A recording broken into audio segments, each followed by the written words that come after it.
Need to travel 10 years into the future. So you think that your child will be about 10, but there was some kind of mistake and you traveled 15 years. It seems 10 years, 15 hours, and 15 years, 10 hours got mixed up. Just look at the time of the middle pendulum clock. It says 10 o'clock, right? Uh-huh. We heard about it when you got back. But right now, we are in Hokkaido for unavoidable reasons that I won't go into because there's no time. Nagare had rattled through this explanation, but now he paused. Anyway, you don't have much time left, so just have a good look at our all-grown-up, fit and well daughter and return to your present, he said gently and hung up. From where he was standing, Nagare could see all the way down the straight, sloping street to the sprawling blueness of the ocean and the sky beyond, which seemed to crown Hakodate port. He swung back on his heel and walked into the cafe. Da-ding-dong! Hakodate boasts many sloping streets. 19 of them have been given names, including 20 Astride Rise, which stretches up from Japan's oldest electricity pole, and 8 Banner Rise, which starts near the red brick warehouses of Hakodate's touristy bay area. Others include Fish View Rise and Ship View Rise, which climb from the Hakodate waterfront. Further over the hillside are Cockle Rise and Green Willow Rise, which climb towards Yachigashiracho, meaning head of the valley. But there is one sloping street that the tourist maps don't show.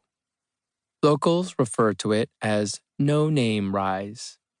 The cafe where Nagare was working was halfway up No Name Rise. Its name was Cafe Donna Donna, and a peculiar urban legend was attached to a particular seat in that cafe. Apparently, if you sat on that seat, it would take you back in time to whenever you wanted. But the rules were extremely annoying and a terrible nuisance. 1. The only people you can meet in the past are those who have visited the cafe. 2. There is nothing you can do while in the past that will change the present. 3. In order to return to the past, you have to sit in that seat and that seat alone. If the seat is occupied, you must wait until it is vacated. 4. While back in the past, you must stay in the seat and never move from it. 5. Your journey begins when the coffee is poured and must end before the coffee gets cold.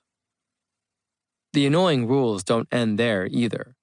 Be that as it may, today, once again, a customer who has heard this rumor will visit the cafe. When Nagare returned from his phone call, Nanako Matsubara, sitting at one of the counter stools, came straight out and asked, "Nagare, why didn't you stay in Tokyo? Do you still think it was a good idea to come here?" Nanako was a student at Hakodate University. Wearing her light beige top tucked into her baggy trousers, she looked kind of trendy. Her makeup was lightly applied, her hair loosely permed and tied back with a scrunchie. Nanako had heard that Nagare's deceased wife would be visiting from the past to meet her daughter at the Tokyo cafe.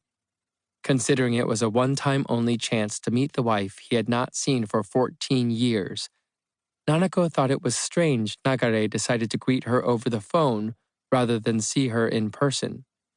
"Yeah, maybe," Nagare replied vaguely as he walked past her and went behind the counter. On the stool next to Nanako sat a sleepy-looking Dr. Saki Muraoka with a book in her hand. Saki worked in the psychiatric department at one of Hakodate's hospitals. Both she and Nanako were cafe regulars. "Didn't you want to see her again?" Nanako's inquisitive eyes stayed focused on Nagare, a giant of a man nearly 2 meters tall. "Sure, but I had to respect the facts." "Which were?" "She came to see her daughter, not me." "But still." "It's fine. I admit it has been a while, but my memories are still very much alive." Nagare meant he would do anything he could to make the time between mother and daughter more precious. You are so kind, Naka.